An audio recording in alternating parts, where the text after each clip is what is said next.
আসসালামু আলাইকুম। আজকে আমি একটা অভিজ্ঞতা শেয়ার করব। আমি অনেক সময় দেখি আমাদের অনেক সম্মানিত গার্ডিয়ানরা, আমরা যারা শিক্ষকদের কাছে তার সন্তানের অনেকগুলা দোষ, ত্রুটি এবং অভিযোগ উপস্থাপন করি। এতে আসলে আপনার সন্তানের উপকার হওয়ার চেয়ে অপকারটা বেশিই হয়। আপনি একটা কাজ করবেন, কখনো ওই সন্তানকে সামনে রেখে তার শিক্ষকের কাছে তার দোষ ত্রুটিগুলো না দেখিয়ে বরঞ্চ তাকে বিভিন্নভাবে আপনি উৎসাহ প্রদান করতে পারেন। তার ভালো ভালো দিকগুলো শিক্ষককে উপস্থাপন করতে পারেন।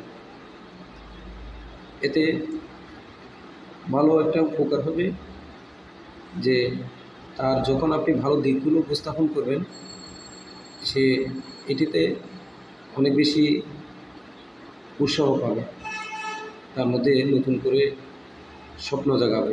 সুতরাং আমি অভিভাবকদেরকে বলবো, আপনারা আপনাদের সন্তানদেরকে কখনো শিক্ষকদের সামনে তার অভিযোগ উপস্থাপন না করে তার ভালো ভালো দিকগুলো উপস্থাপন করেন।